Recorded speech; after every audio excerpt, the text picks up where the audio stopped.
Welcome to each academy. मैं हूं doctor Geetanjali. So dear students, हमारा न्यू बैच स्टार्ट होने वाला है ज्योग्राफी ऑप्शनल के लिए। कोर्स का रजिस्ट्रेशन लिंक डिस्क्रिप्शन बॉक्स में दिया गया है। तो आज मैं आपको बताऊंगी किस तरीके से आपको कोर्स में पढ़ाया जाएगा। सबसे पहले हम सिलेबस देख लेते हैं ज्योग्राफी ऑप्शनल का। इसमें दो पेपर हैं, पेपर 1 और पेपर 2। पेपर 1 में है प्रिंसिपल्स ऑफ ज्योग्राफी, जिसमें आएगा पहले फिजिकल ज्योग्राफी। तो इसमें यूनिट नंबर 1 है जियोमॉर्फोलॉजी, यूनिट 2 है क्लाइमेटोलॉजी, फिर है unit 3 oceanography, then biogeography, environmental geography.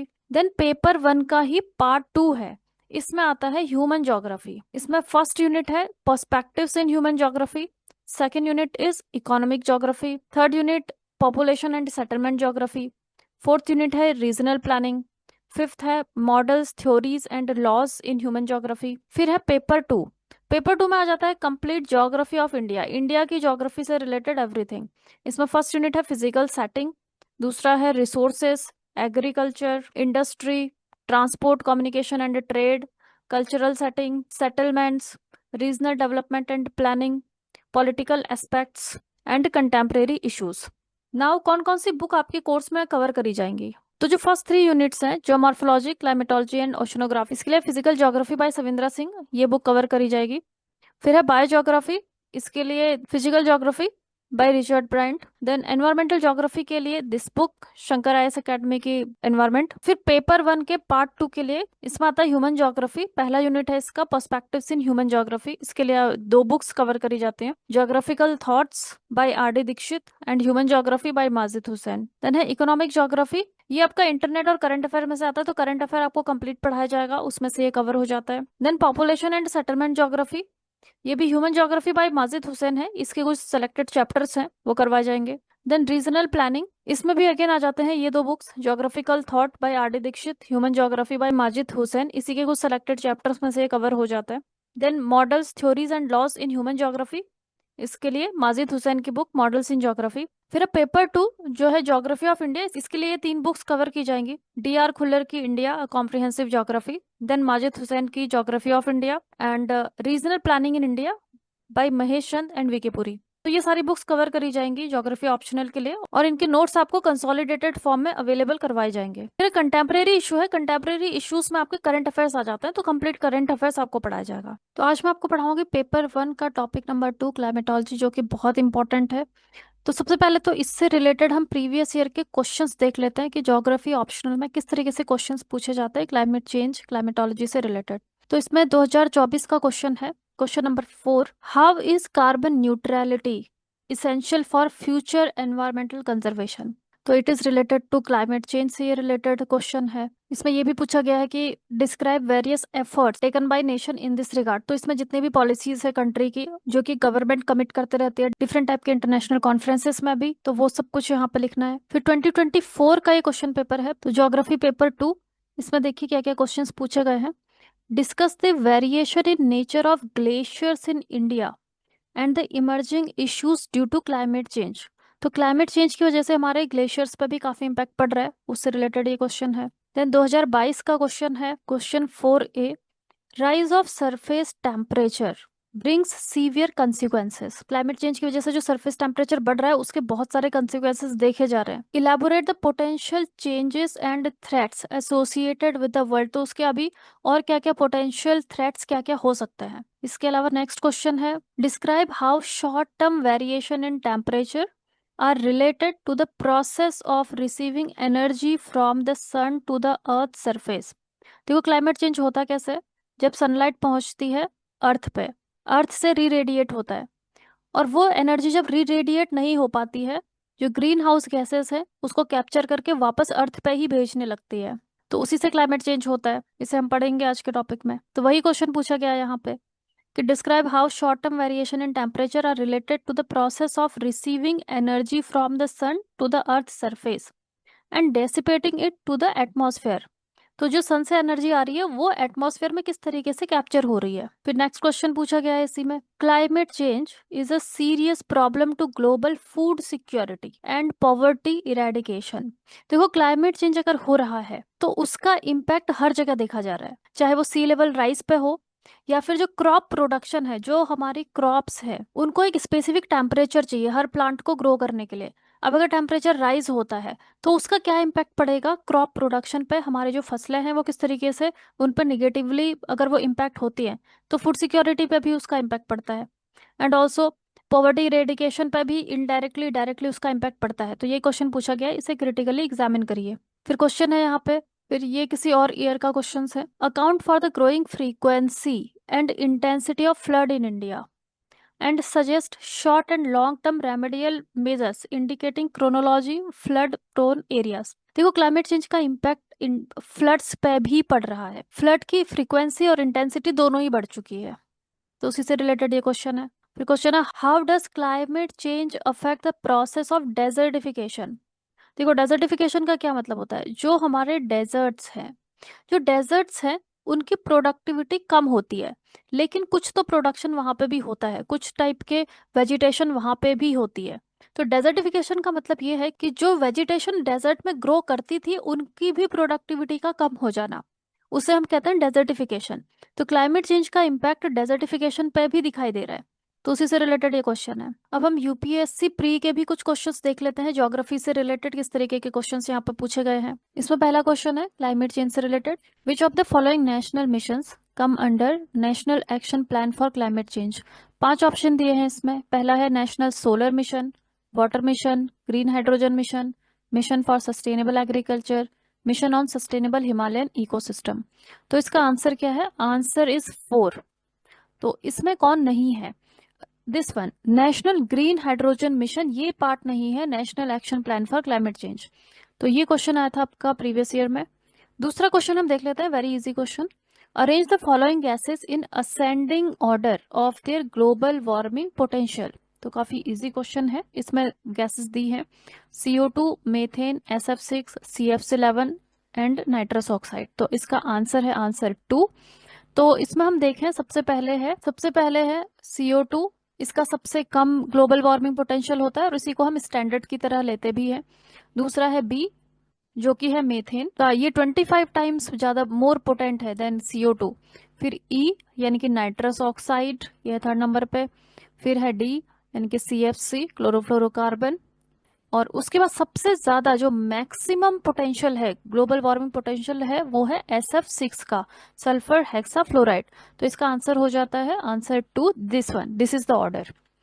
फिर नेक्स्ट क्वेश्चन है, it's also very easy question, which of the following gas is not responsible for global warming. तो option है carbon dioxide, water vapour, nitrous oxide and sulphur dioxide. तो it's also very easy, answer is sulphur dioxide. बाकी ये तीनों क्या है, ये तीनों है ग्रीन हाउस गैसेस जो कि ग्लोबल वार्मिंग करती हैं। फिर नेक्स्ट क्वेश्चन है identify the correct sequence of continents. अब कॉन्टिनेंट्स का सीक्वेंस आइडेंटिफाई करना है in decreasing order of there yearly carbon dioxide emission. ठीक है, इसमें कॉन्टिनेंट्स दिया है Africa, Asia, Europe and north America. किसमें सबसे ज्यादा, कौन सा कॉन्टिनेंट सबसे ज्यादा CO2 इमिट करता है। आंसर है इसका ऑप्शन 2, BDCA, बी यानी कि सबसे ज्यादा एशिया, यहाँ से सबसे ज्यादा कार्बन डाइऑक्साइड इमिशन होता है। In fact China is responsible for it, China number 1 पे है कार्बन डाइऑक्साइड के इमिशन में। दूसरे नंबर पे कौन आता है, USA। और तीसरा नंबर जो है इंडिया का कार्बन डाइऑक्साइड के इमिशन में। तो एशिया जो है, एशिया, इसमें पूरा एक कॉन्टिनेंट पूछा है कि सबसे ज्यादा किस कॉन्टिनेंट से इमिशन हो रहा है, तो एशिया है। दूसरे नंबर पे क्या है, डी नॉर्थ अमेरिका, ठीक है, जिसमें कि USA से बहुत ज्यादा इमिशन होता है। देन तीसरे नंबर पे है सी यानी कि यूरोपियन कंट्रीज करती हैं। और फिर 4th नंबर पे है ए, अफ्रीका। तो अफ्रीकन जो कंट्रीज है वो ज्यादा डेवलप्ड है नहीं, तो जितना ज्यादा डेवलपमेंट है उतनी ज्यादा इंडस्ट्रीज है, उतनी ज्यादा इकोनॉमिक एक्टिविटीज है जिससे कि CO2 इमिशन होता है। तो this is the answer, this is the order. तो हम देख लेते हैं इसमें, देखो टोटल ग्रीन हाउस गैसेस का जो इमिशन है सबसे ज्यादा कहाँ से हो रहा है, चाइना से हो रहा है। 11.58 बिलियन टन्स का इमिशन है। फिर है यूनाइटेड स्टेट्स जो कि 5.83 बिलियन टन्स। फिर इंडिया है 3rd पोजीशन पे, तो ये आपको याद रखना कि इंडिया की पोजीशन क्या है, 3.24 बिलियन टन्स। फिर आ जाते हैं Russia, Indonesia, Brazil, Japan, Iran, Germany, Canada. Global average कितना है, 0.25 बिलियन टन्स। तो देखो global average is only 0.25 billion turns, और चाइना का इमिशन आप देख सकते हो, यूनाइटेड स्टेट्स, इवन इंडिया। तो काफी ज्यादा यहाँ पे इमिशंस हो रहे हैं, कुछ कंट्रीज बहुत ज्यादा इमिट कर रही है कार्बन डाइऑक्साइड। फिर नेक्स्ट क्वेश्चन है, what does UNFCCC stand for. तो it is also very easy. तो इसका आंसर क्या है? Option number 2, United Nations framework convention on climate change. तो ऐसे इजी क्वेश्चंस भी पूछ ले जाते हैं। अब ये UNFCCC बना कब था, ये हम थोड़ा सा देख लेते हैं। तो 1972 में हुई थी स्टॉकहोम समिट, सबसे पहले जहाँ पे एनवायरनमेंट को कंजर्व करने की बात करी गई थी। तो 1972 में ही, उसके 20 साल के बाद होता है रियो समिट 1992। अब इस रियो समिट में ही बनता है UNFCCC। देखो रियो समिट में 3 इंपॉर्टेंट कन्वेंशन आ जाती हैं। Convention on biodiversity, convention on climate change, this is UNFCCC। और उसके अलावा कन्वेंशन टू कॉम्बैट डेजर्टिफिकेशन, क्योंकि अभी जो सॉइल की क्वालिटी भी खराब होते जा रही है, तो उसको कॉम्बैट करने के लिए डेजर्ट्स एक्सपेंड हो रहे हैं। तो ये 3 कन्वेंशंस आई थी, कब आई थी? ये आया था रियो समिट 1992 में। तो ये क्वेश्चन पूछा गया कि UNFCCC का फुल फॉर्म क्या है। It's very easy question actually. Then next is the global emission of following primary pollutants from natural sources are maximum. अच्छा, अब इसमें क्या पूछा है कि नेचुरल सोर्सेस से सबसे ज्यादा किसका इमिशन होता है? एंथ्रोपोजेनिक सोर्स नहीं पूछा है इसमें। 4 ऑप्शन दिए हैं, nitric oxide, carbon monoxide, methane, carbon dioxide. Answer क्या है? Carbon dioxide. तो नेचुरल सोर्सेस से सबसे ज्यादा जो इमिट होती है गैस, वो है कार्बन डाइऑक्साइड। देखो कार्बन डाइऑक्साइड का कितना शेयर है ग्लोबल वार्मिंग करने में? लगभग 80%। फिर आ जाती है मेथेन 11%, फिर है नाइट्रस ऑक्साइड 6%, फिर बाकी के hydrofluorocarbon, perfluorocarbon, sulphur hexafluoride, NF3, ये सब 3% के अराउंड है। बिकॉज CO2 का इतना ज्यादा कंट्रीब्यूशन है ग्लोबल वार्मिंग कॉज करने में, इसलिए CO2 इमिशन को ही लिमिट करने पे ज्यादा फोकस किया जाता है क्लाइमेट चेंज को मिटिगेट करने में। फिर नेक्स्ट क्वेश्चन पूछा गया है, which of the following ultraviolet rays is more dangerous? UVA, B या फिर C? तो आंसर इज UVC। तो इसके लिए आपको पता होना चाहिए इनकी फ्रीक्वेंसीज और वेवलेंथ कितनी होती है। तो अगर हम वेवलेंथ देखें UVABC की, UVC का वेवलेंथ होता है 200 से लेकर 280 नैनोमीटर। फिर UVB का है 280 से लेकर 320 नैनोमीटर। और फिर UVA का है 320 से लेकर 400 नैनोमीटर। जितना कम वेवलेंथ होगा वो उतनी ही ज्यादा डेंजरस होगी, क्योंकि कम वेवलेंथ का मतलब कि फ्रीक्वेंसी उसकी बहुत हाई होगी। हाई फ्रीक्वेंसी मतलब कि ज्यादा डैमेज करने की उसकी कैपेसिटी होती है। तो दैट्स वाई UVC जो है वो सबसे ज्यादा यहाँ पे डेंजरस है। नेक्स्ट क्वेश्चन पूछा गया है NMSHE, इसका फुल फॉर्म क्या है? तो NMSHE का फुल फॉर्म क्या है? It is national mission on sustaining Himalayan ecosystem. Option 2, this is the answer. अब ये जो हमारे नेशनल मिशन है NAPCCC, national action plan to combat climate change, जो कि 2008 में लॉन्च हुए थे, उसी का पार्ट है। तो उससे भी क्वेश्चंस पूछ ले जाते हैं। नेक्स्ट क्वेश्चन है कि ग्लोबल वार्मिंग जो हो रही है उसमें टेम्परेचर किसका बढ़ता है? ट्रोपोस्फेयर का, आयनोस्फेयर का, मेसोस्फेयर का या फिर स्ट्रेटोस्फेयर का? तो इसमें किसका बढ़ेगा? ट्रोपोस्फेयर का, जो कि सबसे नीचे की लेयर है एटमॉस्फेयर की। तो ये तो थे प्रीवियस ईयर के क्वेश्चंस, प्रीवियस ईयर के कुछ क्वेश्चंस। तो हम यही टॉपिक आज कवर करते हैं, क्लाइमेट चेंज। तो आज मैं जो टॉपिक कवर करूंगी उसमें आ जाएगा climate change, radiative forcing, carbon dioxide saturation, और उसके अलावा प्रीवियस ईयर क्वेश्चंस है। बिफोर मूविंग अहेड मैं आपको बताना चाहूंगी ज्योग्राफी ऑप्शनल कोर्स में क्या क्या फीचर्स हैं। तो सबसे पहले तो आपको पूरा कंप्लीट जो स्टडी मटेरियल है वो प्रोवाइड कर दिया जाएगा, जिससे कि आपको अलग अलग बुक्स खरीदने की जरूरत नहीं है। कंप्लीट स्टडी मटेरियल आपको एक साथ कंसोलिडेटेड फॉर्म में मिलेगा, तो it will be easy for you. जितने भी करंट अफेयर्स हैं वो कंप्लीटली कवर किए जाएंगे, क्योंकि करंट अफेयर्स से बहुत सारे क्वेश्चंस पूछे जाते हैं। क्लासेस आपकी HF Academy ऐप पे कंडक्ट करी जाएंगी, बाई वीकली टेस्ट होंगे, रिवीजन क्लासेस भी कंडक्ट होंगी, एंड प्रीवियस ईयर के जितने भी क्वेश्चन पेपर्स हैं वो सब सॉल्व होंगे, ताकि बिकॉज प्रीवियस ईयर के क्वेश्चन पेपर करने के बाद आपको आइडिया होगा कि किस तरीके के क्वेश्चंस पूछे जाते हैं। एंड देन उसके बाद होगा टेस्ट सीरीज। तो स्टूडेंट्स, आप ज्योग्राफी ऑप्शनल के लिए रजिस्टर कर सकते हैं बाय विजिटिंग रजिस्ट्रेशन लिंक। तो आज हम कवर करेंगे क्लाइमेट चेंज। तो क्लाइमेट चेंज को समझने के लिए हमें क्या समझना है? सबसे पहले ग्रीन हाउस इफेक्ट। तो ग्रीन हाउस इफेक्ट को समझने के लिए हम देखते हैं global temperature model. So this is sun, और सन से सोलर रेडिएशन पहुंचती है अर्थ पे।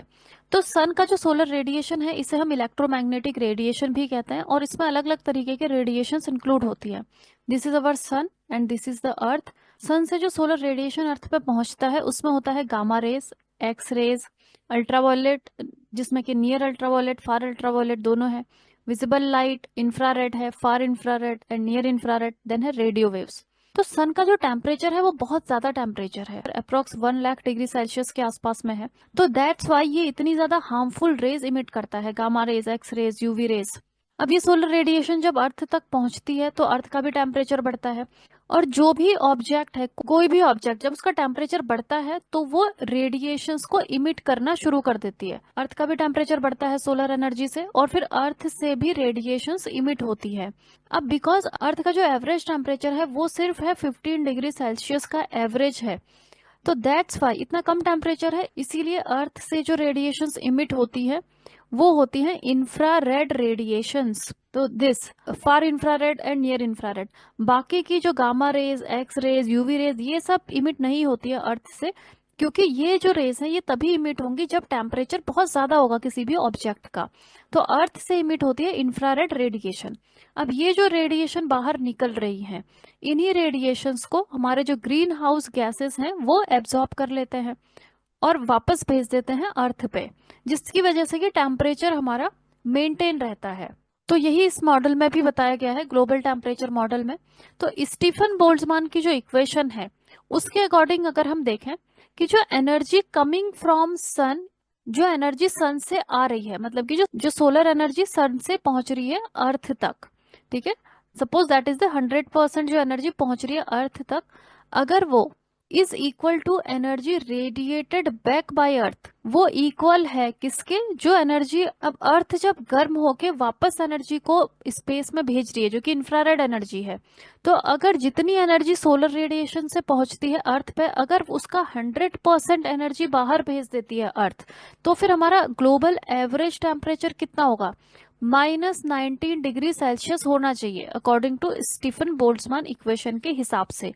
लेकिन हमारा एवरेज टेम्परेचर कितना है, 15 डिग्री सेल्सियस। इट मीन्स कि 15 डिग्री सेल्सियस हमारा है अभी, लेकिन अगर 100% एनर्जी को अर्थ अगर बाहर भेज देती तो हमारा टेम्परेचर कितना होता है, एवरेज टेम्परेचर -19, यानी कि जो 15 डिग्री सेल्सियस है वो -19 से 34 डिग्री सेल्सियस ज्यादा है।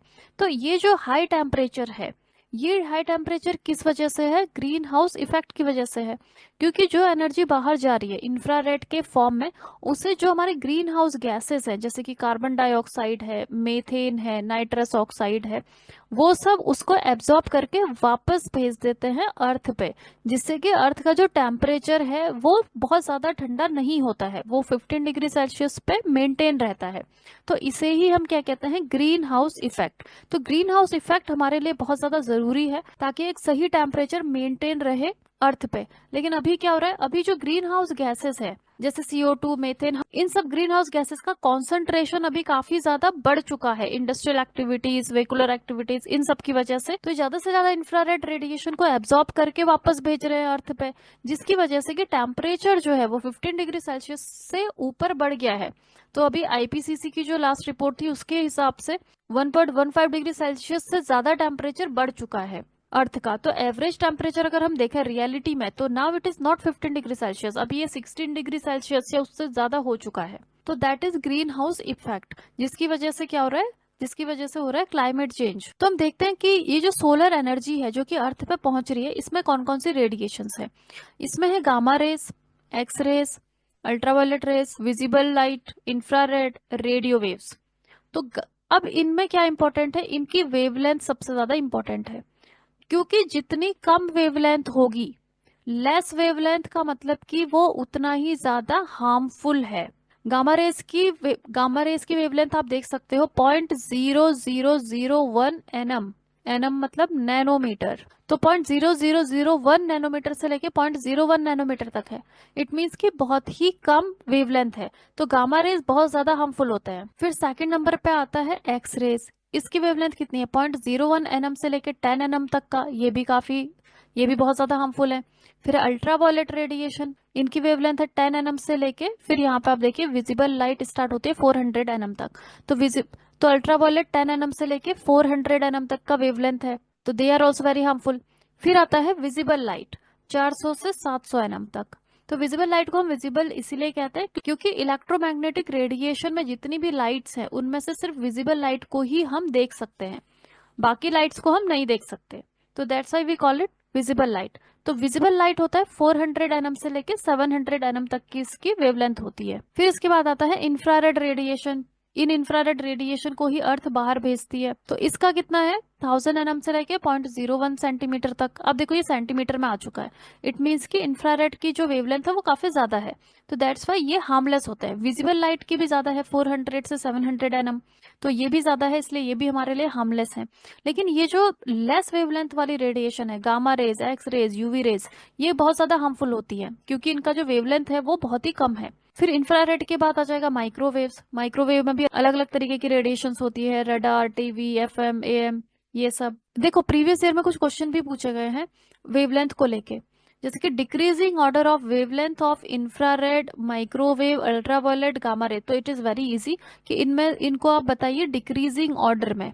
तो हम देख सकते हैं यहाँ पे इन चारों में माइक्रोवेव, इंफ्रारेड, अल्ट्रावायलेट और गामा रेज, इनमें सबसे ज्यादा वेवलेंथ किसकी है? तो इसमें हम देखते हैं माइक्रोवेव की सबसे ज्यादा वेवलेंथ है। देखो 10 सेंटीमीटर से 1 मिलीमीटर तक का, ये है इंक्रीजिंग ऑर्डर। सबसे कम किसका है?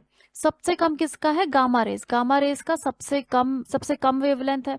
फिर किसका है इसके बाद इन ऑप्शंस में से? यूवी रेडिएशन का। देखो अल्ट्रावायलेट ये आ जाता है दूसरे नंबर पे, गामा रेज है पहले नंबर पे। फिर इंफ्रारेड इन्होंने पूछा है, तो इंफ्रारेड आ जाता है, ये आ जाएगा तीसरे नंबर पे। और फिर आ जाती है माइक्रोवेव, ये आ जाएगी फोर्थ नंबर पे। तो उन्होंने बोला डिक्रीजिंग ऑर्डर बताओ यहाँ पे, तो यही डिक्रीजिंग ऑर्डर आ चुका है। सबसे ज्यादा किसका है? माइक्रोवेव का, फिर इंफ्रारेड का, अल्ट्रावायलेट का और gamma rays. So this is the answer, option number A. तो ऐसे क्वेश्चंस भी पूछ ले जाता है। एक और क्वेश्चन पूछा है, what is the cause of green house effect? तो अभी मैंने आपको बताया इंफ्रारेड रेडिएशंस, जो कि आउटगोइंग रेडिएशन है, जो कि अर्थ से बाहर जाती है। कौन सी रेडिएशन? Infrared radiation. इसी को ग्रीन हाउस गैसेस कैप्चर करके वापस भेज देती है अर्थ पे, और इसी की वजह से ग्रीन हाउस इफेक्ट होता है। तो आंसर इज इंफ्रारेड रेडिएशंस। इसमें हम देख सकते हैं, देखो इस पिक्चर में आप देख सकते हो, यह सोलर रेडिएशन जो कि अर्थ पे पहुंचती है, और अर्थ पे जब ये पहुंचती है उसके बाद अर्थ का टेम्परेचर बढ़ेगा और अर्थ बाहर भेजता है इंफ्रारेड रेडिएशन को। ठीक है, तो इंफ्रारेड रेडिएशन बाहर जाती है अर्थ से। इसी इंफ्रारेड रेडिएशन को आप जो एटमॉस्फेयर में ग्रीन हाउस गैसेस प्रेजेंट है वो कैप्चर करके वापस भेज देती हैं। तो green house gases infrared radiation को कैप्चर करती है और इंफ्रारेड रेडिएशन की वजह से ही ग्रीन हाउस इफेक्ट होता है। और भी कुछ क्वेश्चंस है, which of the following electromagnetic radiations have the longest wavelength? तो लॉन्गेस्ट वेवलेंथ इसमें ऑप्शंस क्या क्या है? X rays, gamma rays, microwaves, radio waves. इन सब में सबसे ज्यादा वेवलेंथ किसका है? तो अब देखो गामा रेज का रेडिएशन का वेवलेंथ सबसे कम है यहाँ पे, ये है इंक्रीजिंग ऑर्डर। और फिर आता है एक्स रेज, देन है माइक्रोवेव्स, और देन है रेडियो वेव। तो इट मीन्स कि सबसे ज्यादा किसका है? रेडियो वेव्स का। तो आंसर हो जाएगा रेडियो वेव्स की जो वेवलेंथ है वो सबसे ज्यादा है। फिर विच of the following electromagnetic radiation have the smaller wavelength? देखो अब पूछा है कि सबसे कम किसका है इनमें से। एक्स रेज, फिर दूसरा ऑप्शन है गामा रेज, तीसरा ऑप्शन है UV rays, this is UV, और चौथा ऑप्शन है माइक्रोवेव्स। तो सबसे कम किसका है? गामा रेज का। देखो तो आंसर हो जाएगा गामा रेज। तो इस तरीके के इजी क्वेश्चन भी पूछ ले जाते हैं। अब हम देखते हैं ग्रीन हाउस गैसेस का क्या स्टेटस है, किस तरीके से वो ग्रीन हाउस इफेक्ट करते हैं। तो जो मेन ग्रीन हाउस गैसेस हैं, carbon dioxide, methane, nitrous oxide, hello carbon, black carbon या सूट पार्टिकल्स। अब इनका कंट्रीब्यूशन कितना है वो भी आप देख सकते हो। कार्बन डाइऑक्साइड लगभग 76% कॉज करता है ग्रीन हाउस इफेक्ट, मेथेन है 16%, नाइट्रस ऑक्साइड 6%, बाकी फ्लोरिनेटेड जो गैसेस हैं। सबसे पहले हम देखते हैं कार्बन डाइऑक्साइड, जिसका कि सबसे ज्यादा कंट्रीब्यूशन है ग्रीन हाउस इफेक्ट में। देखो अब कार्बन डाइऑक्साइड का जो कॉन्सेंट्रेशन है वो कितना बढ़ा है। 1958 में जो CO2 का कॉन्सेंट्रेशन है वो था 315 ppm। What is ppm? Parts पर मिलियन। तब इसकी ग्रोथ रेट काफी कम थी, 1 ppm पर ईयर। तो हर साल 1 ppm CO2 बढ़ रहा था उस वक्त। फिर 2006 में ये बढ़ के कितना हो गया? 380 ppm, और फिर ग्रोथ रेट भी इसकी बढ़ गई 2 ppm पर ईयर। 2020 में ये हो गया 410 ppm और growth rate 2.5 ppm per year. 2025 में अगर अभी हम देखें तो 427.09 ppm हो चुका है। तो काफी ज्यादा बढ़ चुका है कार्बन डाइऑक्साइड का कॉन्सेंट्रेशन। अब इसके सोर्सेस क्या क्या है? पहला तो है फॉसिल फ्यूल कंबशन। तो हम कोई भी फॉसिल फ्यूल, चाहे वो कोल हो, पेट्रोल है, डीजल है, नेचुरल गैस है, किसी को भी हम बर्न करेंगे सब में कार्बन प्रेजेंट होती है। और किसी को हम बर्न करते हैं तो बर्न करने का मतलब क्या होता है? उसकी ऑक्सीजन के साथ में रिएक्शन होना। यानी कि अगर हम कोल को बर्न करते हैं तो कोल में जो कार्बन प्रेजेंट है वो ऑक्सीजन से रिएक्ट करेगी और क्या बनेगा उससे, कार्बन डाइऑक्साइड। यानी कि किसी भी ऑर्गेनिक कंपोनेंट को जब भी हम जलाते हैं तो उससे कार्बन डाइऑक्साइड बनती है। तो फॉसिल फ्यूल कंबशन बहुत बड़ा रीजन है।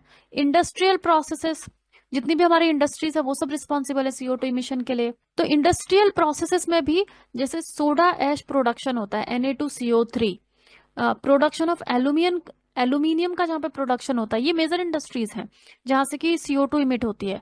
देन सीमेंट प्रोडक्शन, देखो सीमेंट प्रोडक्शन जितना भी CO2 इमिशन है, जितना भी ग्लोबल CO2 इमिशन है उसका 5% सिर्फ सीमेंट इंडस्ट्री से ही इमिट होता है। इसका मतलब कि सीमेंट प्रोडक्शन काफी ज्यादा सिग्निफिकेंट सोर्स है CO2 के इमिशन का। तो इसीलिए अभी जितने भी क्लाइमेट समिट हो रहे हैं, इंटरनेशनल जो ट्रीटीज हैं, उसमें सीमेंट प्रोडक्शन की जो प्रोसेस है उसको भी मॉडिफाई करने पे भी फोकस हो रहा है, ताकि सीमेंट इंडस्ट्री से जो कार्बन डाइऑक्साइड इमिट हो रही है उसको हम रोक सके। अब इसमें करंट अफेयर्स भी आ जाता है, तो आपको करंट अफेयर से भी अपडेटेड रहना है, क्योंकि कोई भी क्वेश्चन है जो कि एनवायरमेंट से रिलेटेड है, उससे रिलेटेड जो भी करंट अफेयर है उससे क्वेश्चन आने के चांसेस है। तो डीकार्बोनाइजेशन ऑफ सीमेंट इंडस्ट्री, तो जो हमारे सीमेंट इंडस्ट्री है उसको डीकार्बोनाइजेशन मतलब उसमें से जो कार्बन का इमिशन है, CO2 का इमिशन है, उसको रिड्यूस करने की बात करी जा रही है। देखो अभी क्यों नीड है डिकार्बोनाइजेशन करने की। सबसे पहले तो जितने भी हमारे इंडस्ट्रियल सेक्टर है, इंडस्ट्रीज से जो CO2 इमिशन होता है उसमें ये सेकंड लार्जेस्ट इंडस्ट्रियल इमिटर है। सबसे ज्यादा तो जो आयरन और स्टील इंडस्ट्रीज हैं उसमें से सबसे ज्यादा CO2 इमिशन होता है इंडस्ट्रियल सेक्टर में। और दूसरे नंबर पे जो सेकंड लार्जेस्ट होता है वो होता है सीमेंट इंडस्ट्री से।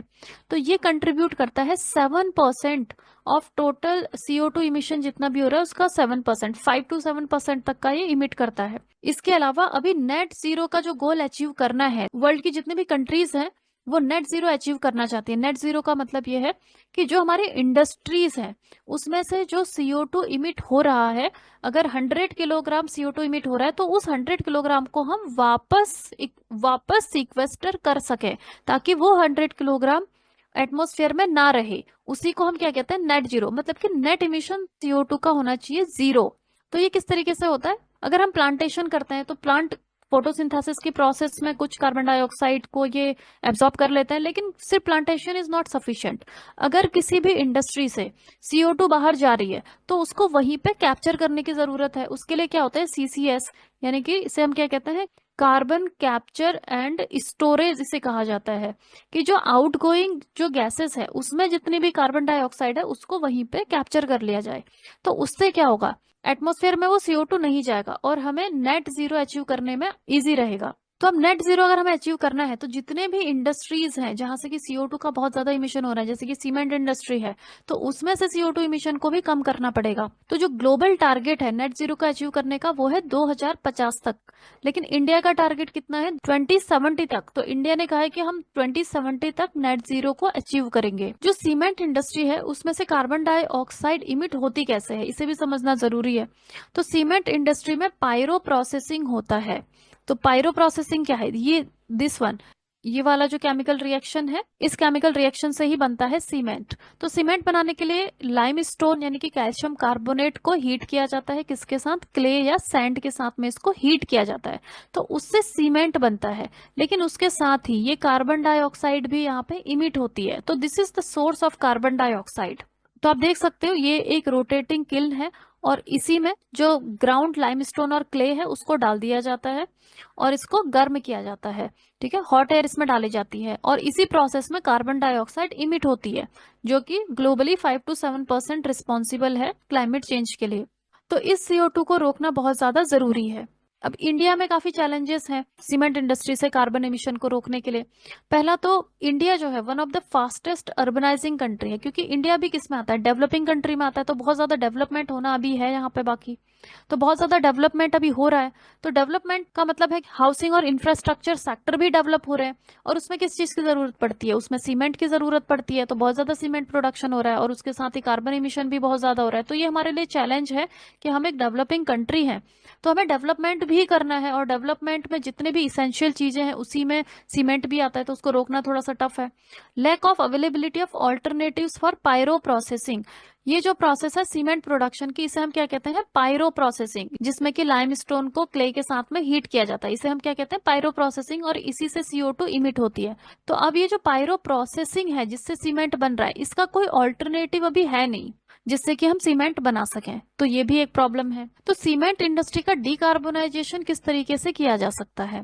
पहला तो है ब्लेंडेड सीमेंट। तो ब्लेंडेड सीमेंट का मतलब क्या है कि blended cement is a mixture of traditional cement, जो हम ट्रेडिशनली सीमेंट यूज करते हैं, कुछ और मटेरियल्स को हम ऐड कर सकते हैं जिससे कि उसकी जो प्रॉपर्टीज हैं, जो हार्मफुल प्रॉपर्टी है, वो थोड़ा कम हो सके। To reduce reliance on limestone, जब हम सीमेंट बनाते हैं उसमें हम लाइमस्टोन का यूज करते हैं। इसमें आप देखो कैल्शियम कार्बोनेट CaCO3, और ये जो CO3 है यही CO2 के रूप में बाहर निकलती है। तो अगर हम लाइमस्टोन का इस्तेमाल कम करेंगे तो ये CO2 का इमिशन भी खुद ही कम हो जाएगा। तो हम लाइमस्टोन की जगह हम क्या क्या यूज कर सकते हैं, इसमें स्लैग है, fly ash, gypsum and plus limestone, तो इसका हम मिक्सचर यूज कर सकते हैं जिससे कि लाइमस्टोन की क्वांटिटी कम हो जाएगी। जब हम पहले 100% लाइमस्टोन ही यूज कर रहे थे, अब इसे हम कम करके 30-40% लाइमस्टोन यूज करेंगे, और बाकी हम स्लैग, फ्लाई ऐश, जिप्सम, ये सब सारी चीजें हम यूज करेंगे। तो इससे थोड़ा सा कम हो सकता है कार्बन का इमिशन।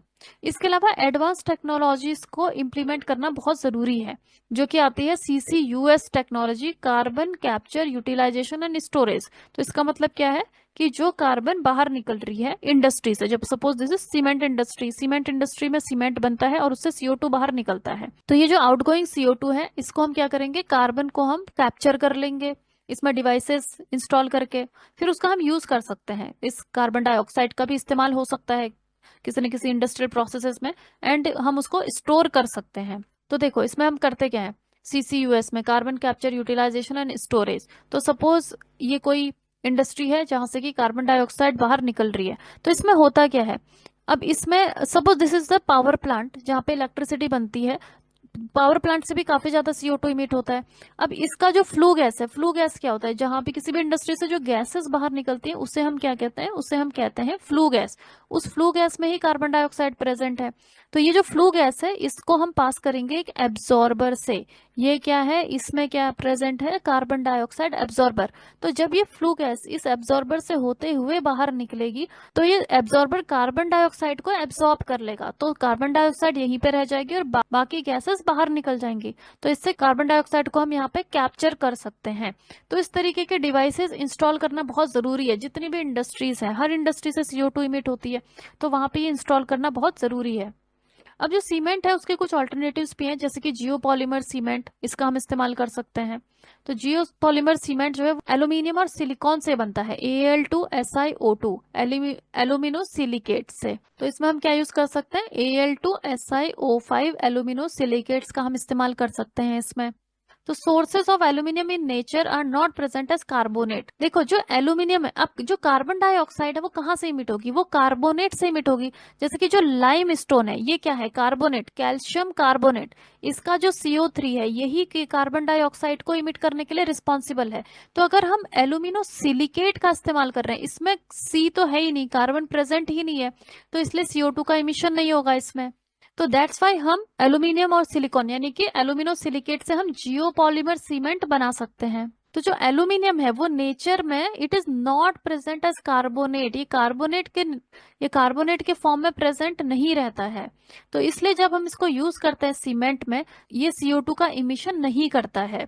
लेकिन अब क्या होता है कि जो एल्यूमिनो सिलिकेट से जो हम जियोपॉलीमर सीमेंट बनाते हैं वो काफी ज्यादा क्या है, इसका कॉस्ट हाई होता है। तो high cost of greener form of cement, तो इसकी वजह से जो जियोपॉलीमर सीमेंट है वो बहुत ज्यादा इसका कॉस्ट हाई है, तो दैट्स वाई इसको जो कंज्यूमर्स हैं वो इसका इस्तेमाल नहीं कर पाते एट प्रेजेंट। तो अभी इसमें क्या जरूरत है, इसमें और ज्यादा रिसर्च की जरूरत है। तो cement sector actually hard to abate sector है, क्योंकि सीमेंट की जरूरत हर इंडस्ट्री को होती है। इंफ्रास्ट्रक्चर डेवलपमेंट के लिए भी सीमेंट जरूरी है, ठीक है। It is critical contributor for economic development के लिए बहुत जरूरी है सीमेंट का। और इंडिया जो है, India is the second largest producer of cement है, और सीमेंट का प्रोडक्शन ऑलमोस्ट डबल हो जाएगा 2030 तक का। इसका मतलब कि CO2 का इमिशन जो जो सीमेंट सेक्टर से जो CO2 इमिट हो रही है वो भी डबल हो जाएगी। तो हमारे लिए बहुत जरूरी है कि जो हम carbon capture and storage devices हैं उसमें और ज्यादा रिसर्च हो और ज्यादा एफिशिएंट ऐसे डिवाइसेस बनाने की जरूरत है यहाँ पे। तो need to develop technologies for reduction in cement related emission, तो इसके लिए टेक्नोलॉजी, रिसर्च एंड टेक्नोलॉजी ही यहाँ पे करनी पड़ेगी। अब नेक्स्ट है airborne fraction of CO2। Airborne fraction क्या होता है? अब कोई भी इंडस्ट्री है, वहां से कार्बन डाइऑक्साइड इमिट हो गई, ठीक है, CO2 पहुंच गया कहाँ पे? एटमॉस्फेयर में। अब सपोज 100 किलोग्राम CO2 इमिट होती है और ये एटमॉस्फेयर में पहुंच जाती है। अब इस CO2 का क्या होता है? इसका जो 35% है अप्रोक्स, वो प्लांट रिमूव कर लेते हैं। प्लांट क्या करेंगे? फोटोसिंथेसिस। तो इसमें से 35 किलोग्राम CO2 तो प्लांट ने एब्सॉर्ब कर ली। बाकी 30% CO2 कहाँ जाएगा? ओशंस में। ओशन भी एब्सॉर्ब कर लेते हैं, तो 30 किलोग्राम ओशन में चले गया। अब यहाँ पे कितना बच जाएगा? 35 प्लस 30 यानी कि 65% तो रिमूव हो गया। बचा कितना? 35% जो है वो बच जाता है कहाँ पे? एटमॉस्फेयर में ही। और वो एटमॉस्फेयर में ही एज सच रहता है और ग्रीन हाउस इफेक्ट ये करता है। इसे हम क्या कहते हैं? Airborne fraction of carbon dioxide. तो what is airborne fraction of CO2? It is amount of anthropogenic carbon emitted to the amount that remain in atmosphere. It means कि हमने जितना इमिट किया है उसमें से कितना परसेंट एटमॉस्फेयर में ही रह जाता है। जितना परसेंट एटमॉस्फेयर में ही रह जाता है, कितना? 35% के अप्रोक्स। तो उसे ही हम कहते हैं एयरबॉर्न फ्रैक्शन ऑफ CO2। अब देखते हैं कार्बन इंटेंसिटी कितनी है फॉसिल फ्यूल्स की। देखो अलग अलग तरीके के फॉसिल फ्यूल्स यूज किए जाते हैं, जिसमें मेन है कोल, पेट्रोलियम और नेचुरल गैस, मेनली यही किए जाते हैं। अब इन तीनों की अलग अलग कैपेसिटी है CO2 को इमिट करने की। उसे ही हम क्या कहते हैं? Carbon intensity. कौन कितनी ज्यादा इंटेंसिटी से कार्बन को इमिट कर रहा है? तो सबसे ज्यादा कार्बन इंटेंसिटी किसकी है? कोल की है। कोल से सबसे, कोल को अगर हम as a energy source use करते हैं तो उससे सबसे ज्यादा कार्बन डाइऑक्साइड रिलीज होती है। 25.8 ग्राम कार्बन पर mega joule of energy produce. मतलब कि अगर हमें 1 मेगा जूल एनर्जी प्रोड्यूस करनी है तो उसमें से 25.8 ग्राम कार्बन जो है वो इमिट होगा, अगर हम कोल का इस्तेमाल कर रहे हैं। पेट्रोलियम से कितना इमिट होगा उसी अमाउंट ऑफ एनर्जी को बनाने में? 20 ग्राम कार्बन। नेचुरल गैस का अगर हम यूज करते हैं तो 15.3 ग्राम कार्बन। तो हम देख सकते हैं कि कोल से बहुत ज्यादा कार्बन इमिशन हो रहा है, 25.8 ग्राम, जबकि नेचुरल गैस से सिर्फ 15.3 ग्राम कार्बन ही इमिट हो रहा है। इसका मतलब क्या है कि हमें कोल का इस्तेमाल कम करने की जरूरत है। उसकी जगह हम नेचुरल गैस का इस्तेमाल करेंगे अगर, तो उससे क्या होगा कि जो हमारा कार्बन इमिशन है वो रिड्यूस हो जाएगा। तो हमें लेस कार्बन इंटेंसिटी वाले फॉसिल फ्यूल को इस्तेमाल करने की जरूरत है। जो नेक्स्ट ग्रीन हाउस गैस है वो है मेथेन, CH4। तो मेथेन का भी आप कॉन्सेंट्रेशन देखो यहाँ पे किस तरीके से बढ़ता ही जा रहा है। यहाँ पे 1980s में अगर हम देखें तो कितना था? देखो बिफोर 1800, 1800 की जो सेंचुरी है उससे पहले जो था 750 पीपीबी का मतलब क्या है? पार्ट्स पर बिलियन। तो 750 पीपीबी से कम था उस टाइम पे। उसके बाद 21st सेंचुरी के स्टार्ट में कितना हो गया था? 1750 पीपीबी।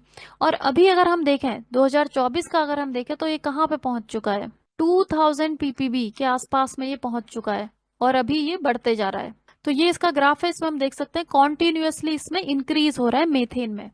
अब मेथेन के जो सोर्सेस हैं वो भी हम देख लेते हैं। मेथेन गैस को जो प्रोड्यूस करते हैं वो है मिथेनोजेनिक बैक्टीरिया, जो नेचुरल सोर्सेस हैं। मिथेनोजेनिक जो बैक्टीरिया है ये किस में आते हैं? ये आते हैं आर्किया में। आर्किया क्या होते हैं? जो कि एक्सट्रीमोफाइल होते हैं, एक्सट्रीम जगहों पे ये मिलते हैं। तो मिथेनोजेनिक बैक्टीरिया आपको वेटलैंड्स में मिलते हैं।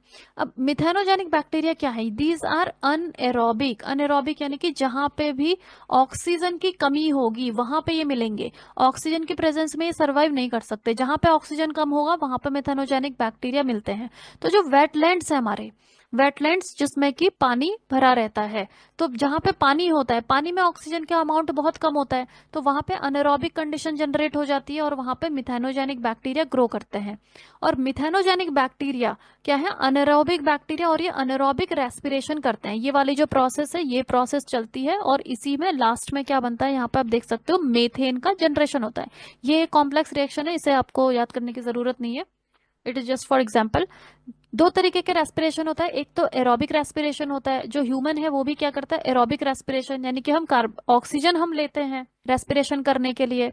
तो जब एरोबिक रेस्पिरेशन होता है तो क्या बनता है? कार्बन डाइऑक्साइड बनता है। लेकिन जब अनएरोबिक रेस्पिरेशन होता है उस केस में क्या बनता है? जब अनारोबिक रेस्पिरेशन होता है तब बनती है मीथेन। तो मीथेन को मिथेनोजेनिक जो बैक्टीरिया है वो बनाता है। ये मिथेनोजेनिक बैक्टीरिया पाए जाते हैं वेटलैंड में, तो वेटलैंड से मीथेन इमिट होती है। इसके अलावा जो मिथेनोजेनिक बैक्टीरिया है, ठीक है, दीज मिथेनोजेंस, ये जो कैटल्स हैं उनकी इंटेस्टाइन में भी ये पाए जाते हैं, ठीक है। और दैट्स वाई जो कैटल्स हैं वो भी मीथेन इमिट करते हैं। तो एनिमल हस्बेंड्री यानी कि जहां पे भी कैटल्स रखे जाते हैं वहां वो बहुत बड़ा सोर्स है मीथेन के इमिशन का। इसके अलावा इंडस्ट्रीज रिस्पॉन्सिबल है। इंडस्ट्रीज में जो क्रूड ऑयल नेचुरल गैस की प्रोसेसिंग होती है उसमें से मेथेन इमिट होती है। वेस्ट ट्रीटमेंट, जो हमारे लैंडफिल हैं, तो इस तरीके का सिनेरियो आपने देखा होगा। अब लैंडफिल क्या होता है, इसमें भी जो वेस्ट है उसका पाइलिंग हो जाती है। वेस्ट के एक लेयर, उसके ऊपर से एक और लेयर डाल देते हैं, लेयर पे लेयर, तो नीचे क्या हो जाता है, अनएरोबिक कंडीशन, ऑक्सीजन की कमी हो जाती है। अनएरोबिक कंडीशन जनरेट हुई तो मिथेनोजेनिक बैक्टीरिया यहाँ पे डेवलप होना शुरू कर देते हैं और वो फिर यहाँ से मेथेन इमिट करना शुरू कर देते हैं। तो इसलिए जो वेस्ट ट्रीटमेंट लैंडफिल्स है वहां से भी मेथेन का जनरेशन होता है। अब मेथेन का क्या इम्पैक्ट है क्लाइमेट चेंज पे, तो मेथेन बहुत ज्यादा पोटेंट गैस है। कार्बन डाइऑक्साइड से 25 टाइम्स ज्यादा पोटेंट है ग्रीन हाउस इफेक्ट कॉज करने में। मेथेन का कंट्रीब्यूशन कितना, लगभग 30% रिस्पॉन्सिबल है ये ग्लोबल वार्मिंग में, इंडस्ट्रियल रिवोल्यूशन से अगर हम देखते हैं। क्योंकि हमने देखा कि मेथेन पहले इसका जो कंट्रीब्यूशन था वो कम था, लेकिन हमने देखा कि इसका जो अमाउंट है वो बढ़ते जा रहा है और इसका पोटेंशियल बहुत ज्यादा है। इट मीन्स कि अगर 25 किलोग्राम कार्बन डाइऑक्साइड है, उससे जितना ग्रीन हाउस इफेक्ट होगा, 1 किलोग्राम मेथेन से उतना ही ग्रीन हाउस इफेक्ट हो जाएगा, सिर्फ 1 किलोग्राम से। क्योंकि मेथेन कार्बन डाइऑक्साइड से 25 गुना ज्यादा पोटेंट है ग्रीन हाउस इफेक्ट करने में। लेकिन मेथेन का जो लाइफ टाइम है एटमॉस्फेयर में वो सिर्फ 7 से 15 साल ही है। इट मीन्स कि अगर हमने मेथेन आज इमिट करी तो लगभग 15 साल में वो रिमूव हो जाएगी वहां से। जबकि कार्बन डाइऑक्साइड जो है उसका जो लाइफ टाइम है वो 100 साल से ज्यादा है। यानी कि अगर हमने आज कार्बन डाइऑक्साइड इमिट करी तो लगभग 100 साल तक वो एटमॉस्फेयर में ही रहेगी, तब तक ग्रीन हाउस इफेक्ट वो करते रहेगी। लेकिन मेथेन का कितना लाइफ टाइम है, 15 साल के लगभग उसका लाइफ टाइम है। तो इट मीन्स कि अगर हम मेथेन के इमिशन को अगर हम कम करते हैं, हमने मेथेन के सोर्सेस देखे कि इंडस्ट्रीज से भी मेथेन इमिट होता है, कैटल्स वगैरह से होता है, लैंडफिल से होता है। तो अगर हम मेथेन के इमिशन को अगर हम रिड्यूस करें तो उसका एक बहुत ज्यादा सिग्निफिकेंट इम्पैक्ट होगा क्लाइमेट चेंज में शॉर्ट टर्म में। क्योंकि मेथेन का बहुत ज्यादा पोटेंशियल है, 25 टाइम्स ज्यादा पोटेंशियल है। इट मीन्स कि अगर हम 1 किलोग्राम मेथेन का इमिशन कम करते हैं तो उसकी वैल्यू कितनी होगी, 25 किलोग्राम कार्बन डाइऑक्साइड का अमाउंट कम करने के बराबर वैल्यू होती है 1 किलोग्राम मेथेन के अमाउंट को कम करने का। सो दैट्स वाई मेथेन का अगर हम इमिशन को रिड्यूस करते हैं तो ये शॉर्ट टर्म में क्लाइमेट चेंज को मिटिगेट करने में काफी ज्यादा सिग्निफिकेंट इसका इम्पैक्ट हो सकता है। तो इट मीन्स कि अगर 2030 तक अगर हम 45% तक मेथेन इमिशन को कम कर देते हैं तो ग्लोबल वार्मिंग को 1.5 डिग्री सेल्सियस तक लिमिट किया जा सकता है, जो कि पेरिस एग्रीमेंट हुआ था 2015। उसका क्या गोल है, करंट सेंचुरी है, 21st सेंचुरी के खत्म होने तक हमें 15 डिग्री सेल्सियस से ऊपर नहीं बढ़ने देना चाहिए ग्लोबल टेम्परेचर। तो इसे अगर हमें अचीव करना है तो हमें मेथेन इमिशन को भी रिड्यूस करना पड़ेगा। अभी मेन फोकस क्या है, कार्बन डाइऑक्साइड के इमिशन को ही कम करने पे ज्यादा फोकस हो रहा है। लेकिन मेथेन का जो इमिशन है उसको भी अगर कम किया जाए तो उससे काफी ज्यादा सिग्निफिकेंट अच्छे रिजल्ट्स मिल सकते हैं। तो मेथेन का इमिशन जो है वो भी काफी बढ़ रहा है इंडस्ट्रियल एक्टिविटीज की वजह से। जबकि जो कार्बन डाइऑक्साइड है वो मेन फोकस है क्लाइमेट डिस्कशन, यानी कि जो जितने भी क्लाइमेट समिट होते हैं उसमें मेन फोकस किस पे होता है, CO2 पे। जबकि मेथेन जो है उसके इमिशन भी बढ़ रहे हैं और ये ज्यादा पोटेंट गैस है। तो मेथेन का जो रोल है ग्लोबल वार्मिंग में उसको हमें एड्रेस करना बहुत जरूरी है। अब हम देखते हैं इमिशन है कितना। मेथेन का जो इमिशन है लगभग 580 मिलियन टन है एनुअली, हर साल 580 मिलियन टन मेथेन इमिट होती है। और जिसमें से कि 40% तो नेचुरल सोर्सेज से ही इमिट होती है, जैसे वेटलैंड्स हैं वो क्या है, नेचुरल सोर्स है।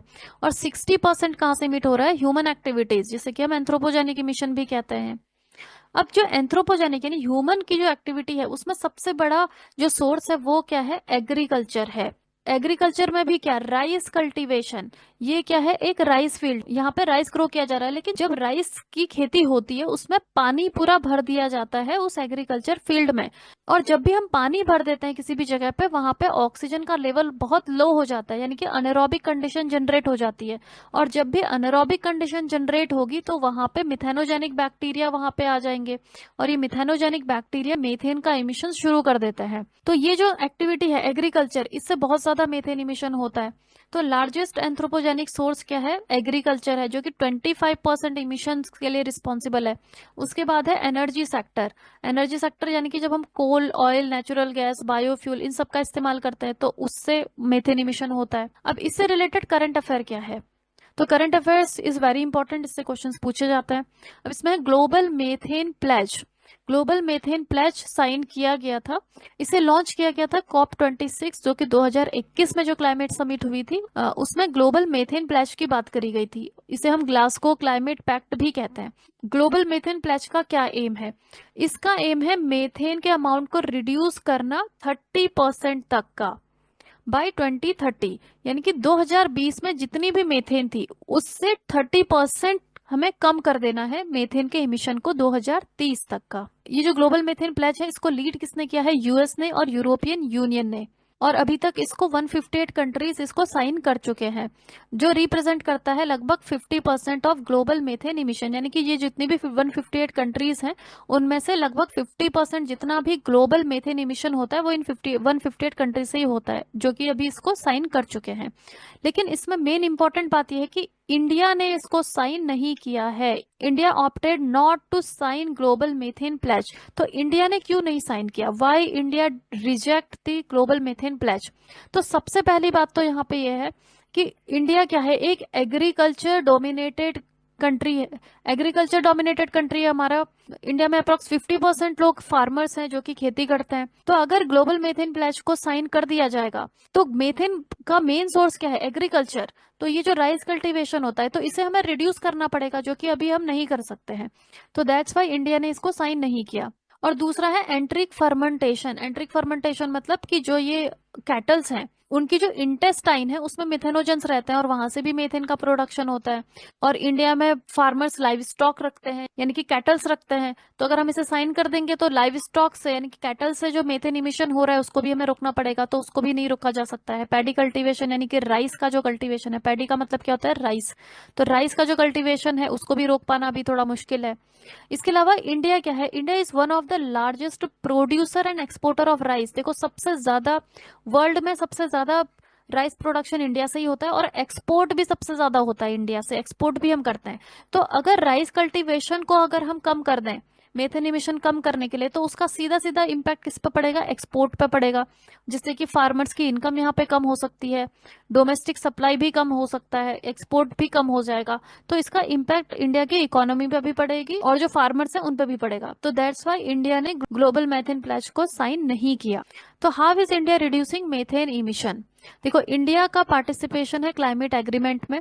India is party to UNFCCC। जो UNFCCC है, United Nations framework convention on climate change, उसका भी इंडिया ने साइन किया हुआ है।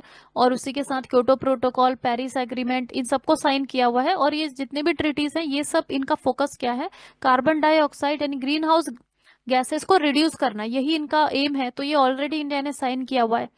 इसके अलावा हमारा एक national mission on sustainable agriculture भी है।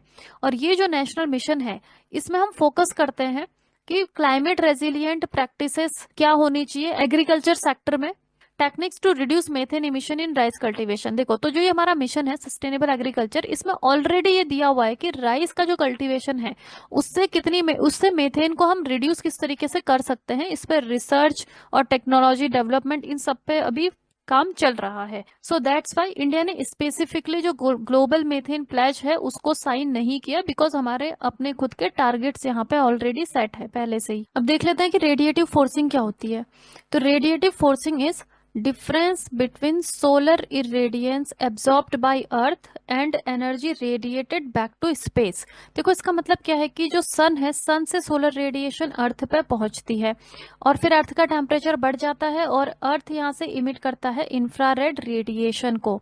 तो ये जो इंफ्रारेड रेडिएशन जो बाहर जा रहा है स्पेस में, इसका कितना amount green house gases absorb करके वापस भेज रहे हैं, उसी को हम कहते हैं रेडिएटिव फोर्सिंग।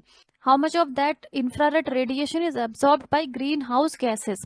तो हर एक ग्रीन हाउस गैस का अपना अलग अलग रेडिएटिव फोर्सिंग होता है। देखो यहाँ पे दिया हुआ है, जैसे कार्बन डाइऑक्साइड है, इसका रेडिएटिव फोर्सिंग कितना है, यहाँ पे आप देख सकते हो। इसका रेडिएटिव फोर्सिंग 1 से ज्यादा है, लगभग 1.25 के आसपास में है। ठीक है, उसके बाद मेथेन है, मेथेन का कितना है, 0.5। फिर नाइट्रस ऑक्साइड है, ये सब क्या है, पॉजिटिव में है। हेलोजिनेटेड गैसेस हैं, तो ये सब क्या कर रहे हैं, ये सब रेडिएशन को, आउटगोइंग रेडिएशन को एब्सॉर्ब करके वापस भेज रहे हैं अर्थ पे, जिससे कि अर्थ गर्म हो रही है। यह है पॉजिटिव रेडिएटिव फोर्सिंग। लेकिन निगेटिव रेडिएटिव फोर्सिंग भी होती है। अब निगेटिव रेडिएटिव फोर्सिंग का क्या मतलब है, जैसे नाइट्रोजन के ऑक्साइड्स हैं, वो निगेटिव रेडिएटिव फोर्सिंग करते हैं।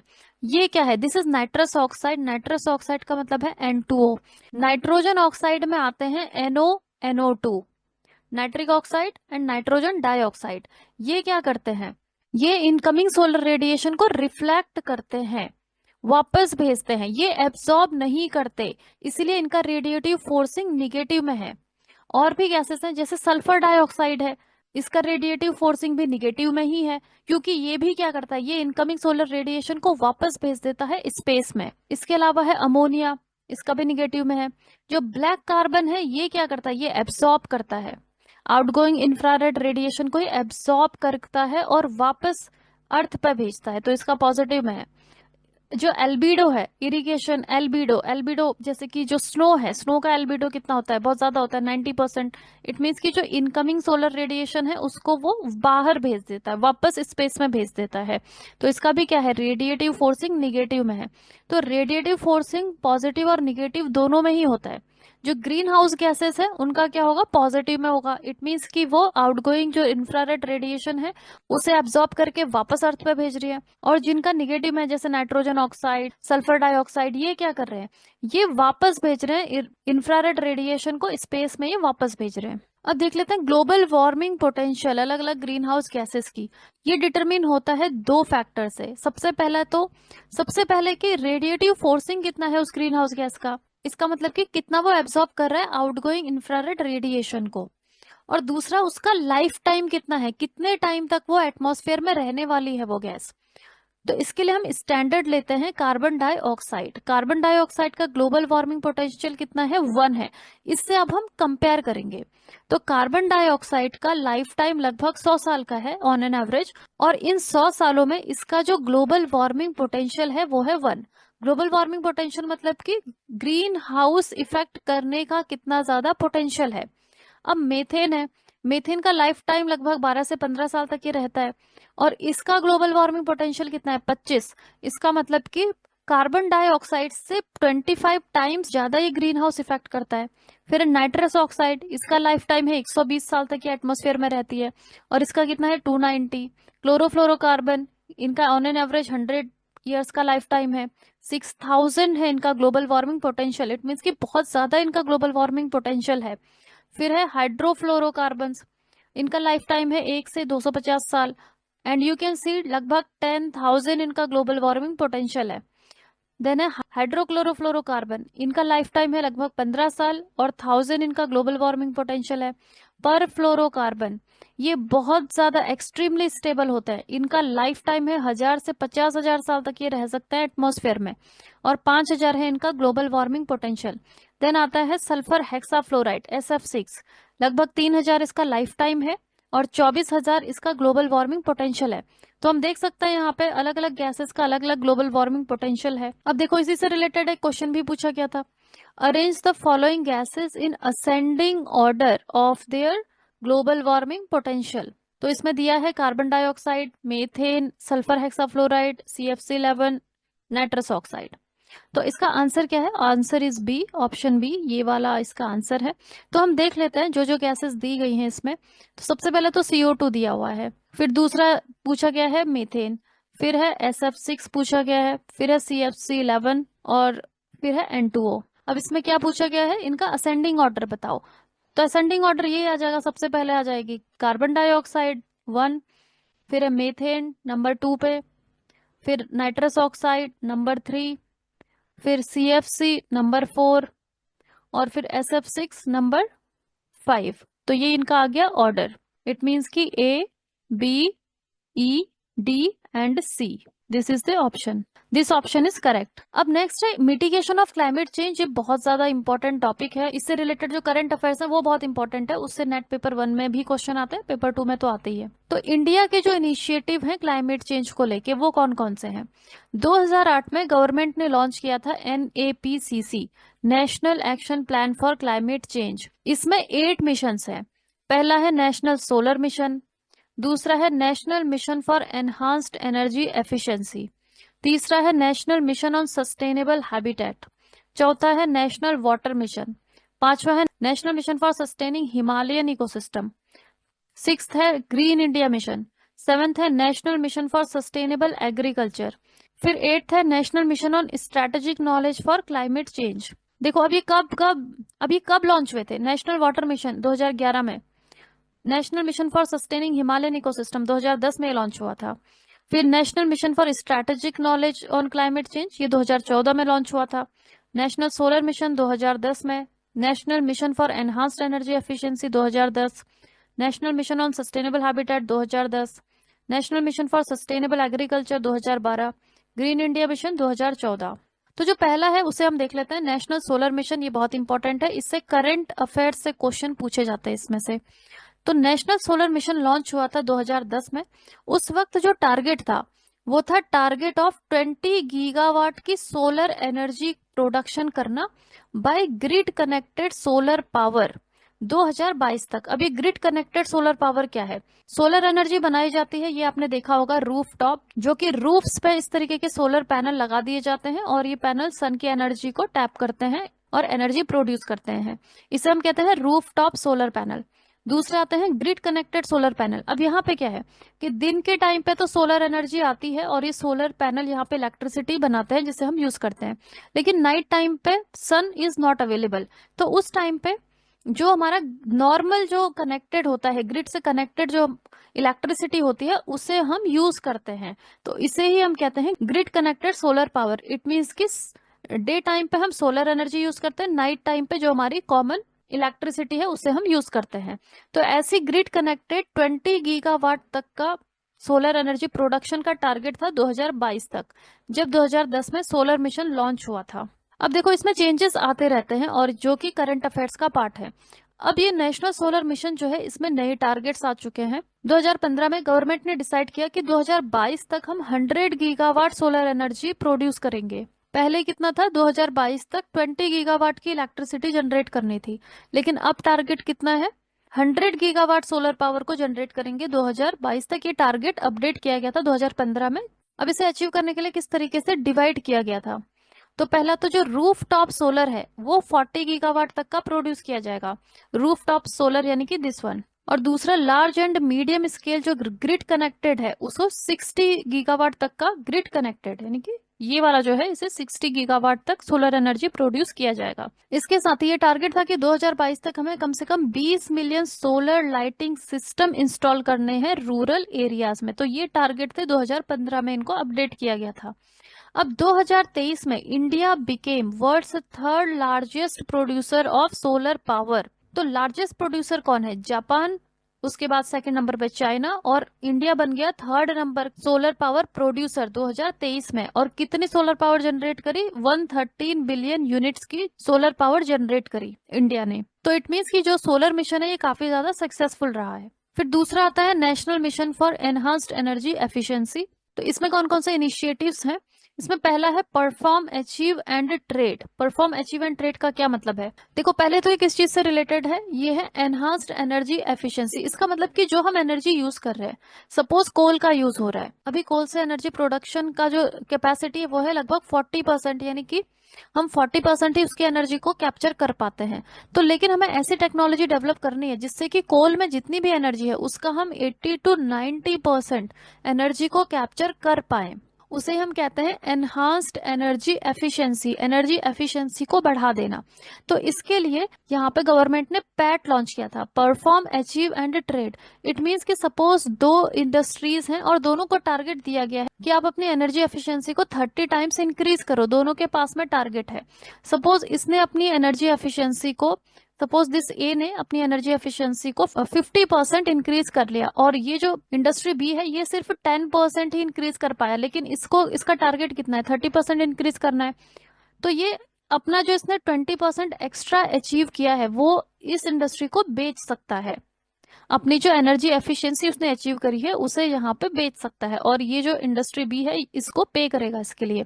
तो इसे हम क्या कहते हैं, perform, achieve and trade. It means कि पहले आप अच्छा परफॉर्म करिए और उसको आप ट्रेड भी कर सकते हो, यानी कि जो एनर्जी एफिशिएंसी अचीव करी है अगर वो एक्सेस में है उसे उससे दूसरी इंडस्ट्री को बेचा भी जा सकता है। तो ये क्या है, ये इंसेंटिव्स हैं ताकि जो इंडस्ट्रीज हैं वो अपनी एनर्जी एफिशिएंसी को बढ़ाए।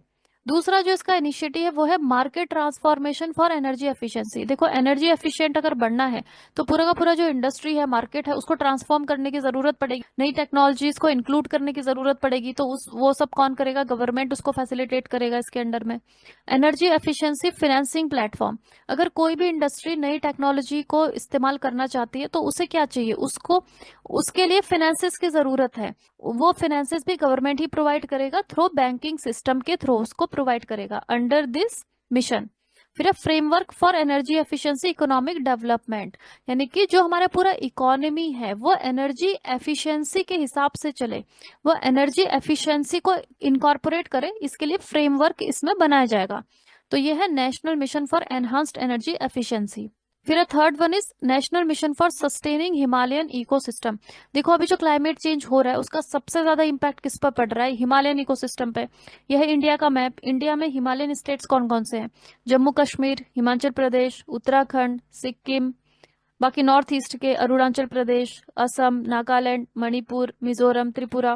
तो यहाँ पे because these are Himalayan states और माउंटेन्स पे बहुत ज्यादा, माउंटेन्स बहुत फ्रेजाइल हैं और उन पे बहुत ज्यादा इम्पैक्ट देखा जा रहा है। तो अंडर दिस मिशन जो हिमालयन इकोसिस्टम है उसको किस तरीके से हम सस्टेन करेंगे उसी पे यहाँ पे काम होता है। तो इसे लॉन्च किया गया था 2010 में। तो इसके ऑब्जेक्टिव क्या है, जो हिमालयन इकोसिस्टम है उसकी वल्नरेबिलिटी को एसेस करना है, यानी कि कितने वल्नरेबल हैं वो क्लाइमेट चेंज के लिए, उस पर रिसर्च करी जाएगी। फॉर्मुलेट पॉलिसीज, उसके बाद जो ये इकोसिस्टम है इसको प्रोटेक्ट करने के लिए पॉलिसीज बनाई जाएंगी। और जितने भी हमारे स्टेट्स हैं हिमालयन रीजन के, जो भी ये स्टेट्स मैंने बताए, वहां पे उन पॉलिसीज को एग्जीक्यूट किया जाएगा। हिमालयन इकोसिस्टम को प्रोटेक्ट करने के लिए जो भी पॉलिसीज बनाई जाएंगी उन सबको यहाँ पे एग्जीक्यूट किया जाएगा under national Mission for Sustaining Himalayan ecosystem. फिर आता है National Mission for sustainable habitat. अब इसमें क्या है, जितने भी जो बिल्डिंग्स वगैरह है, इंफ्रास्ट्रक्चर जो डेवलपमेंट है उसे इस तरीके के मटेरियल से बनाया जाए कि एनर्जी डिमांड को ऑप्टिमाइज करा जा सकता है। जैसे कि फॉर एग्जांपल समर सीजन में क्योंकि गर्मी बहुत बढ़ जाती है तो एसी का यूज करा जाता है जो कि बहुत ज्यादा ग्रीन हाउस गैसेस इमिट करता है। तो उस तरीके का बिल्डिंग मटीरियल यहाँ पे इस्तेमाल करने की जरूरत है जो कि एनर्जी को कंजर्व कर सके। इट मीन्स कि हीट का इम्पैक्ट ज्यादा ना हो अंदर, जिससे कि हमें जितने भी एसी है या हीटर है इन सबको यूज करने की जरूरत हमें कम से कम पड़े। तो इस तरीके का जो बिल्डिंग मटेरियल है उस पर रिसर्च करी जाती है under national Mission for sustainable habitat. इसके अलावा growth of small and medium cities. देखो जो सिटीज में जितनी ज्यादा पॉपुलेशन होगी, जो जितने ज्यादा डेंस होंगे, वहां पे क्लाइमेट चेंज का इम्पैक्ट उतना ही ज्यादा पड़ता है, उतना ही ज्यादा वहां पे टेम्परेचर हाई हो जाता है। तो इसलिए स्मॉल और मीडियम सिटीज को डेवलप करना जरूरी है एंड ऑल्सो पब्लिक ट्रांसपोर्टेशन को फैसिलिटेट करना भी बहुत जरूरी है, क्योंकि पब्लिक ट्रांसपोर्टेशन को इस्तेमाल करके जो गैस, ग्रीन हाउस गैसेस का एमिशन थोड़ा सा कम हो सकता है। इसके अलावा जो सॉलिड और लिक्विड वेस्ट है उसको मैनेज करना भी बहुत जरूरी है। हमने देखा था कि जहाँ पे जो वेस्ट लैंड्स है, जहाँ पे वेस्ट पाइल अप किया जाता है, वहां से मेथेन गैस एमिट होती है जो कि एक ग्रीन हाउस गैस है। तो उसे मैनेज करना भी बहुत जरूरी है। Improve the ability of habitats to adapt to climate change. Community based disaster management. देखो इंडिया का जो पेनिनसुलर इंडिया है वहां पे साइक्लोन्स आते रहते हैं, ठीक है, जो कि क्लाइमेट चेंज की वजह से अभी बढ़ भी गए हैं। तो वहां पे जितनी भी पॉपुलेशन रहती है उन्हें ट्रेनिंग देना जरूरी है कि वो डिजास्टर मैनेजमेंट किस तरीके से कर सकते हैं। कोई भी साइक्लोन की सिचुएशन है या फ्लड की सिचुएशन है तो उसको वो कैसे मैनेज कर सकते हैं ताकि एक बेटर अडेप्टेशन हो सके क्लाइमेट चेंज के लिए। तो ये सब कुछ किया जाएगा national Mission for sustainable habitat के अंडर में। फिर नेक्स्ट है ग्रीन इंडिया मिशन। तो इस मिशन का क्या एम है? To enhance India's diminishing forest cover, forest cover को इम्प्रूव करना। तो हमारा एक नेशनल फॉरेस्ट पॉलिसी भी है, उसका टारगेट भी यही है कि फॉरेस्ट कवर को लगभग 1/3 यानी कि 33% से ऊपर हमारा फॉरेस्ट कवर होना चाहिए। अभी कितना है फॉरेस्ट कवर? अभी total forest and tree cover है इंडिया का 24.56%। तो इसको बढ़ा के हमें 33 से 35% तक का इंक्रीज करना है। तो ये किया जाएगा अंडर ग्रीन इंडिया मिशन। फिर नेशनल वाटर मिशन, इसके 5 गोल है। सबसे पहले comprehensive water database in public domain, यानी कि जितने भी स्टेट है उन सब में वाटर का क्या सिचुएशन है, सरफेस वाटर का क्या सिचुएशन है, ग्राउंड वाटर का क्या सिचुएशन है, इन सब पे कॉम्प्रिहेंसिव डेटा बना के उसे पब्लिक डोमेन में पब्लिश करना, ताकि पब्लिक को भी पता चले कि उनके स्टेट में वाटर का स्टेटस क्या है। फिर दूसरा है promotion of citizen and state action for water conservation. तो अगर हमें वाटर कंजर्वेशन करना है तो सिर्फ स्टेट गवर्नमेंट ही इसे नहीं कर सकती, सिटीजन्स को अवेयर करना भी बहुत ज्यादा जरूरी है।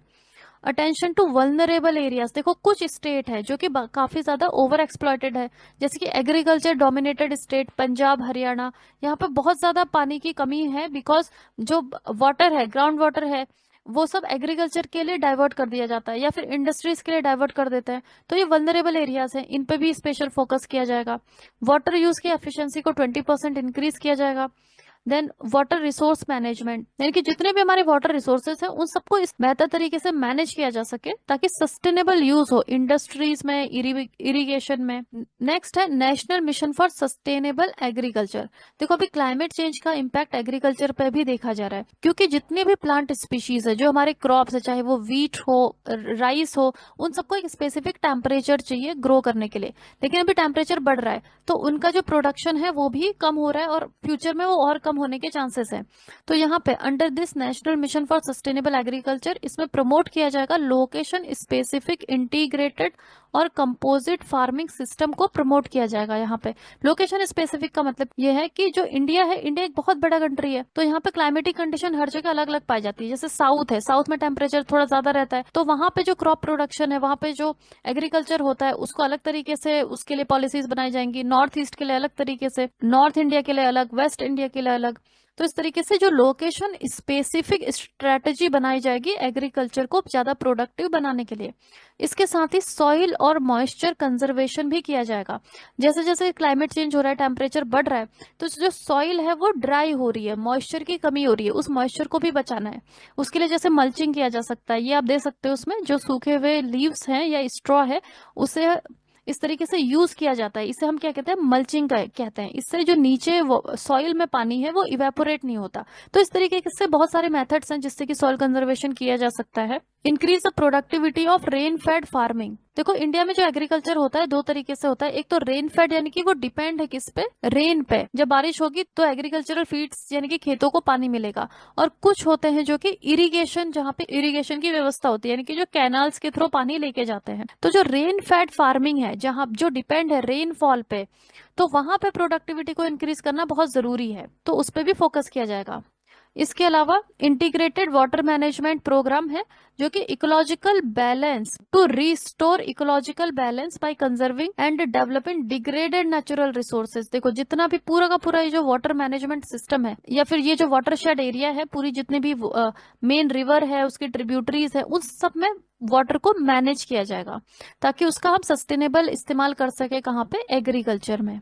फिर है National mission on strategic knowledge for climate change. अब इसमें क्या होता है? नॉलेज को इम्प्रूव करना, क्लाइमेट चेंज को अच्छे से समझना।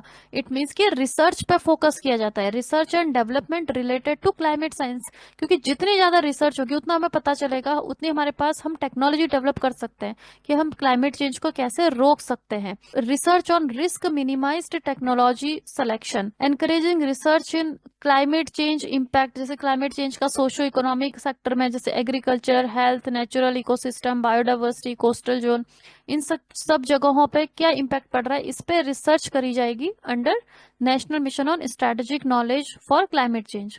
देखो अब इससे रिलेटेड कुछ क्वेश्चन पूछे गए हैं प्रीवियस ईयर में, जैसे कि NMSHE ये क्या है, इसका फुल फॉर्म क्या है, ये पूछा है। तो NMSHE क्या है? National mission on sustaining Himalayan ecosystem.